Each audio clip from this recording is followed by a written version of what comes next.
Hi everyone, welcome back to Alex Aburia's YouTube channel. My name is Emily, and in today's video I will share with you how I created these two projects using the new Christmas bouquet die set, and this is a huge die set.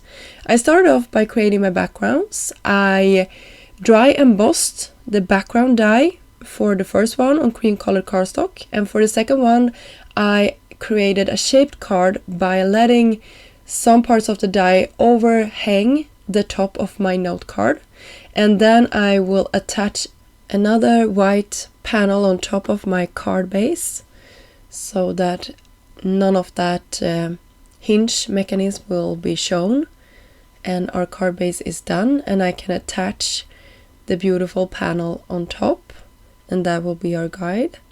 I did some inking on top of my flowers just to give them some more dimension. So that is something I really like doing when I'm creating. Then the fun part started, where we could attach all of our pieces to the backside or to the card base, and we can see where everything should go. And I have the packaging to one of the sides here, so I could look at it and to know where everything was going to be going, since I used this as a guide.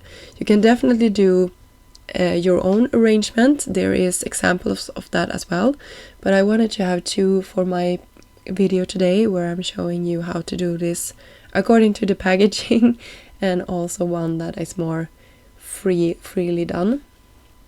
So I started off with the greenery, and you can see I used a combination of blue and green, which is something I really like, and it makes this not too Christmassy, but for me this is a really lovely color combination. I like bright colors when I'm creating, so this was right up my alley, and I really enjoyed the process of creating all of this.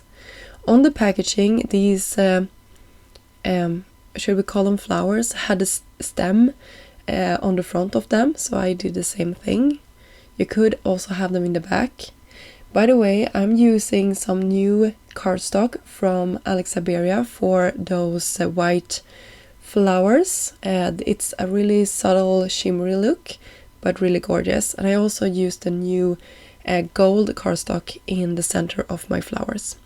So for my second card, I cut a couple of more flowers, and I also created the sentiment joy by cutting out multiple of white cardstock and attaching it, and then having this blue cardstock on top of it, so it gives nearly this ephemera, or it's a really heavy feeling to my sentiment. And the flowers are just attached with some foam in the center.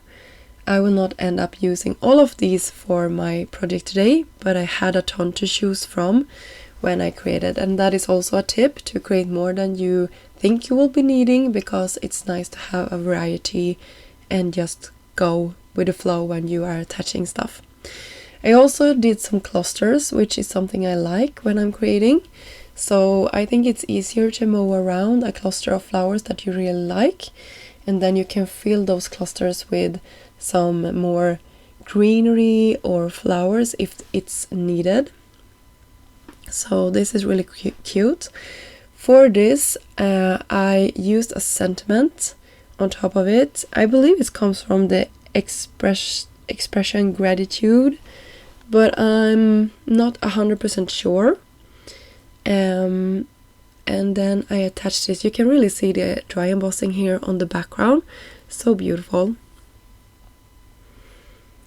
So you can also see that I ripped my flowers off because I wanted to cut down my panel here.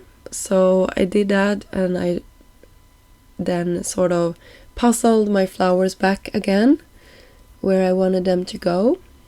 And yeah, I really had a ton of fun creating this. By the way, I will be having links down below for all of the products that I used in this video. So if there is any of the products you really like, you will find a ton more inspiration over at Alex Aberia's shop if you like to see more examples that the design team and guest created for the past week. So I hope you will enjoy that as well. But here you go, you will get a close-up look of the cards that I created, and I hope you enjoyed the video, and I will soon be back with some more content for you. Until then, have a great day. Bye!